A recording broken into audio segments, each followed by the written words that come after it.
Buhay pa ang UP. Bella Belen no swag muna. Nagpakampante nga ba ang NU? Biggest upset.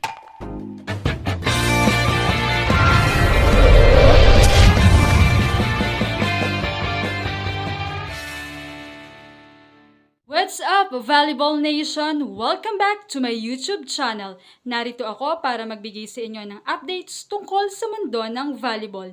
Pero bago yan, don't forget to subscribe and hit the notification bell para updated ka sa aking mga videos. Ginulat nga ng Fighting Maroons ang volleyball fans matapos nilang patikimin ng talo ang rank 1 and untouchable noon na NU Lady Bulldogs sa isang 5 thrilling sets. Well, sa ipinakita nga ng NU na performance noon ay mahirap akalain na mano-nosebip sila ng UP, especially nga ay napapatumba rin ng NU ang mga big teams. Kaya naman talagang so far ay ito talaga ang biggest upset this UAAP season. Matapos nga ang first set kung saan ay nakuha ito ng UP, ay tila nagdikta na ito ng laban na hindi basta-basta ibibigay ng UP at talagang bibigyan nila ng magandang laban ang NU. Well, motivation na rin ng UP ang kanilang naging 5-set loss to Ateneo, which is very heartbreaking and nerve-ending dahil sobrang pagod na rin talaga ang naidulot ng game na yon, but still kinapos pa rin sila. But in this game, grabe ang pusong pinakita ng UP led by Itang who scored 30 points.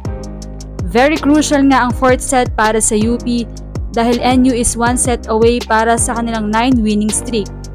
Pero matinding kapit ang pinakwala ng UP from being down to 6 points ay nahabol pa rin nila at nakuha ang set 4 at nabitbit ang laban sa 5th set. Very tight nga ang naging laban ng 5th set, habulan at palitan ng lamang. Akma namang dodominahin muli ng NU ang deciding 5th set mula sa back-to-back block ni Sheena Turing and Eliza Solomon, kung saan tumungtong ang score sa 12-11 in favor of NU. Pero nagpakawala ng 4-0 run ang UP mula sa isang net touch and an attack error by Solomon, plus a quick hit from Itang and an attack by Joan Monares para maselyuhan ang kanilang panalo sa loob ng 2 oras at 35 minutes na laban. Ayon naman kay Coach Bokbok, mabilis lang din talagang mag-adjust yung mga players sa instructions. Of course, we try to minimize yung output ng NU. So far, nag-work kasi tulong-tulong talaga sila Simula sa service, galing sa block, hanggang sa depensa. Tsinaga nila. Nung medyo natalo tayo, sobrang down talaga ng energy pero buti at nakabangon. Bukod kay Itang na pumuntos ng 30 points, ay tinulungan naman siya ni Monares who tallied 16 points along with 8 excellent receptions and 8 excellent digs.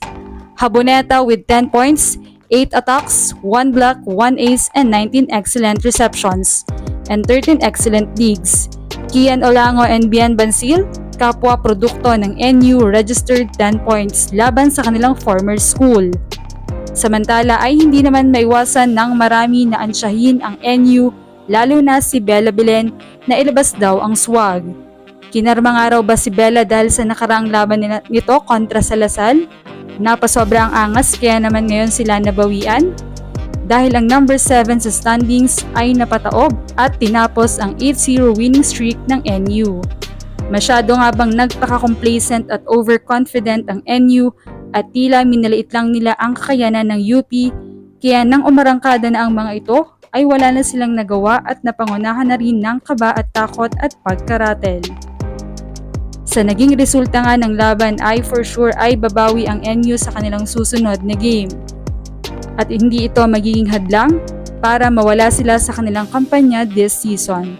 Mas lalo raw nagising ang NU at magiging bigil pa na maipanalo ang mga susunod na laban.